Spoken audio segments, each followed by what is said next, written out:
Hello mga beshi, piyesta nga po sa kabilang bayan namin kaya inaya po ako ni mama na maglibot at magsimba. Pag-uwi nga po ni Papa galing sa work, umalis na nga din po kami.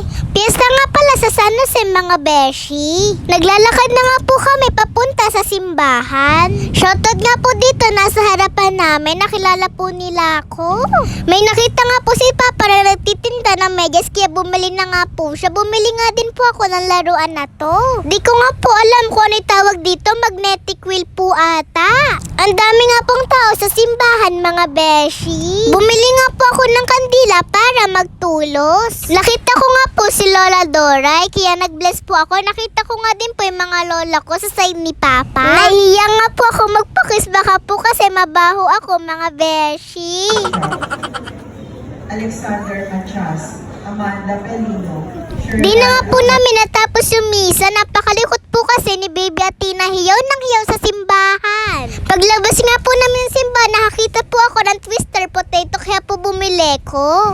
Nagugutom na po kasi ko nung mga oras na yan mga beshi. Ang konti nga po ng mga nagtitinda ngayon. Hindi po kamukha dati, maraming nagtitinda. Nakakita nga din po ako ng butter cheese corn kaya po dali-dali din po akong bumili.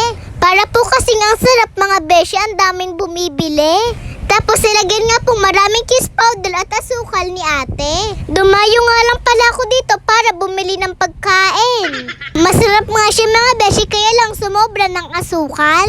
Dito na nga po kami maghahaponan sa may tip-top sarap. Umorder na nga po si Papa ng pagkain namin. Ang tagal na nga po namin di nakakakain dito. Simula po nung lumipat sila sa may San Jose, umorder nga din po si Papa ng 2 extra rice. Namiss po kasi naman yung fried rice nila mga beshi. Mukhang marami nga akong makakain ito tapos may panulak pang coke kasalo.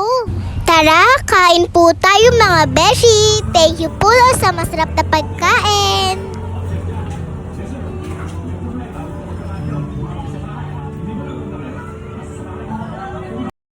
Napa-extra rice na nga ako mga beshi. Bakit po kasi gano'n yung lasa-lasang isa pa? Sarap. Naubos ko na nga po yung kanin ko mga beshi. Sinisimot-simot ko pa yung ulam. Pagtapos naman po namin kumain, umuwi naman po kami. Sa tibagan nga po kami dumiretso. Dumaan nga po muna kami sa peryan bago po kami umuwi sa amin. Nanghingi nga po ako ng barya kay mama. Maglalaro po kasi ko sa nahagis yung piso.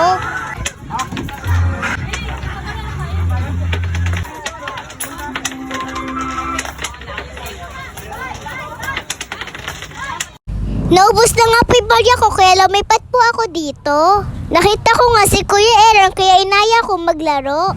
Dito naman po kami naglaro sa may pailaw kung saan huminto yung ilaw.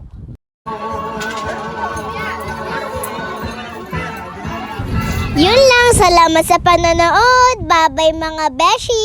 Happy Fiesta, Apo San Jose.